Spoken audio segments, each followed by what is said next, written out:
So here we are, podcast number 3. Now, if you recall, podcast number 2, Hanna took the ABELsport test. Simple blood test to determine levels of fitness and to see whether you have any underlying infection. This next test is to give us a fuller picture of Hanna's fitness. It should help us to determine whether or not she should train or rest before her next event. And we'll also see whether this agrees with the advice that Hanna's coach has given her. So let's catch up with Hanna and Jan and see what the results are. How's the training going?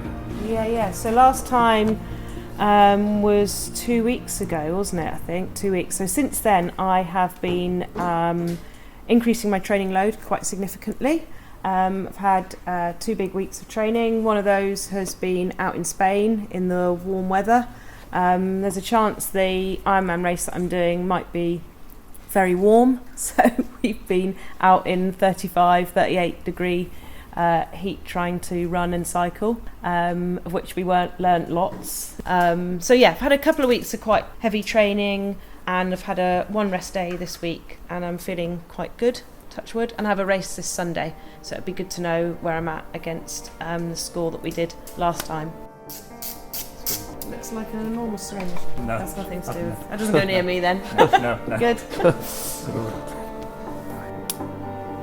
So that's a pretty neat little finger pricker, isn't it? It's Yes. Very quick and easy. so you can self-administer that easily, can't Yeah. you? So that's a really small amount of blood goes into the blood. Yes. So that's the Phylazin, the magic ingredient. Yes. Right, hold on. It might just be worth pausing here. So we talk about magic, we're talking about Phylazin, but actually this is all very serious science. So Phylazin is a naturally occurring bioluminescent molecule. The levels of light that it gives out are directly affected by the activity of the white blood cells in your blood. So if you have an underlying infection, or if your body is stressed and you're tired, this affects the levels of light that are picked up by the ABELsport testing kit. It can tell you whether you have an underlying infection before you know it, and it can also help you decide whether or not training is a good idea or whether rest is a good idea. And this is the information that Dr. Jan Knight has used with Olympic athletes from all sporting disciplines, and she's currently working with the Premier League football team right now. And don't forget, this test is available to you, all for the price of your celebratory round of drinks when you win your event. I should also mention Peter Dadge at Puffing Billy Cycles at Rangerton, as he is making this podcast possible. Let's get back and find out more about this ABELsport test. So where are we now? So we're well into the data readout now, I guess. Yeah. It's looking not bad. Your shape isn't as good as it was last time. Oh, right. That's partly to do with all the training you've been doing. You remember, Hanna, how we explained to you about the red line? Last time, the height was spot on. You were right in the middle of the reference range. And the shape was perfect. It was a perfect A shape, which is our best. Today, you're showing some fatigue. It's lower. You can see that from the amount of the height of the bar. The shape is also, instead of being perfectly like the reference, it's more extended. That is interesting actually, because my perception today is that I am rested and I've done a slightly lighter week. I was actually panicking today that I hadn't done enough this week. But that is saying I'm obviously still carrying a bit of fatigue from the last 10 days of training. So if I'm racing on Sunday, what this is suggesting is take it easy. If you're racing on Sunday, you won't believe me, but you should do nothing until Sunday. Oh, I don't know. Really? Yep. And I bet you'll do better on Sunday than you've ever done. What do you think your coach would say about that? If you show him this, he might listen to you. Yeah, he's incredibly knowledgeable and quite scientific about things, and he was really excited about having a look at this stuff. So if the science said rest, I'm sure he would say rest. I mean, this is the advice we've given to the Olympic athletes, we've given to elite professional footballers. I can't tell you which team, but one of the best Premier teams we're working with.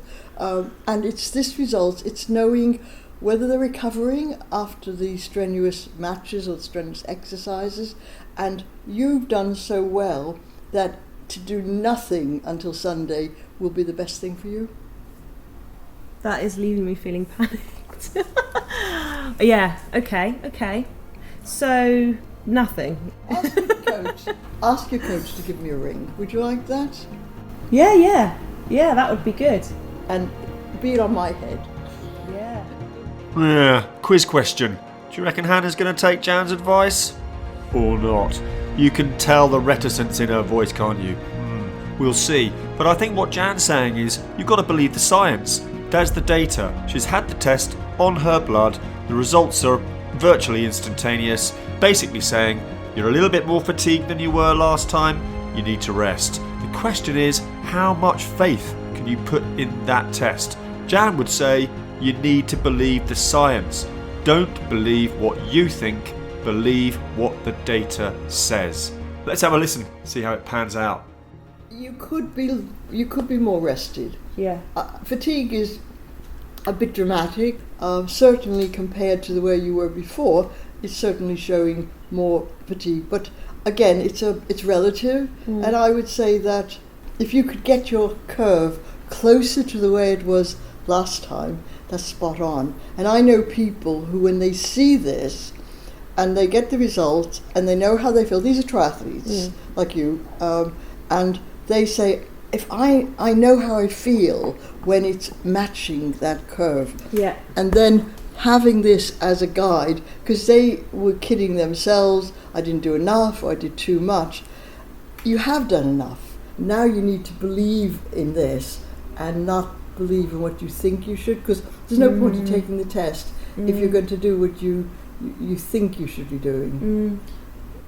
And I'm saying this is a great opportunity because, one, it's on my head. The B race on Sunday isn't critical, but it could be extremely useful in knowing how you can use this test to maximise your performance. Maybe this test is saying, actually, do you know what, for me, maybe I need to take an extra day off. And wouldn't this be a great opportunity to find that out for you? Because these tests really are for individuals. That's what I try to get across with the teams I work with, that don't treat the team the same, even though they may go through the same training regime, but you might, when you find a particular player doesn't do so well in that regime, modify it a little bit. And the big teams I'm working with are very receptive to that, because they know themselves how they get the best out of the players.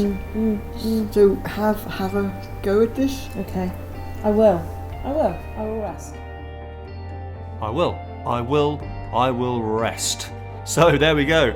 So Hannah's going to take the advice, or is she? Let's see, because she's got to talk to her coach, and let's face it, she's got to sort of build this in with an Ironman event.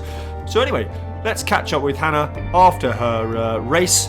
Let's see whether she took Jan's advice. Let's see how she fared, and let's see what her thoughts are in terms of her training going forward. So when we last spoke, Jan's advice was that you were to take rest and do no exercise, and you were going to talk to your coach about that. I messaged him saying, I'm pretty fatigued. I've got the ABELsport results that are saying that I definitely am fatigued. I'm going to dial back the planned training. And he said, yeah, absolutely fine. So I did a little bit of tune-up on Saturday morning, but it's really interesting, that ABELsport results, because we did that on the Friday morning. The Saturday morning, I didn't feel too good at all. I felt really groggy, heavy-legged, my appetite was doing funny things. So there is definitely something in it, and of course it picked it up before I felt anything. And then Sunday came the race, and adrenaline kicks in, so I was pretty wired on the morning of the race anyway. But the telltale sign of how good I feel is always is when I start the run, get a bit of achiness because you're getting off the bike, but as you build into the run, it's almost then that you know whether you're on form or not. Okay. And the deeper I got into the run, the more I realised I feel pretty darn good now. Okay. And I was able to push. and I needed to push because I was in the lead took the lead on the bike, held it, and the run was one of those courses where it was loop, so you went round a cone at the end and came back. Yeah. And I could see these 3 girls storming down on me, and I thought, my goodness, just hold it, which I did until 500 metres, and then I got overtaken only by one of them. Right. So I came second overall. Yeah. So, just a quick recap. We've had 2 tests. The first test was a baseline. The second test was a little bit down on that, and interestingly, Hanna herself reported that she felt a little bit groggy, so it may be that the second test was showing some underlying infection. The second thing to note is that Hanna took the advice from Dr. Jan Knight and what the data was saying. She rested, and the third thing is that she came second, and not only that, she felt very strong. So the next step in terms of the ABELsport test is you took your own blood sample after that race? Day of the race and the day after. The test is ever so easy to self-administer. If you've invested in a bike and you've invested in all the kit and you've done all of that hard work and training, this is a scientific way to test your levels of fitness. Come and talk to me or just give me a call. Okay, so we're going to meet again and look at the results there and see what they say compared to the earlier results. Yeah. Okay, but your feeling was maybe Jan was right? I think she was definitely right, yeah. Okay, interesting. Yeah. So my thanks finally to Dr. Jan Knight and Scott at Knight Scientific Laboratories, and also to Peter Dadge at Puffing Billy Cycles at Rangerton. This is a How production. Please share and subscribe.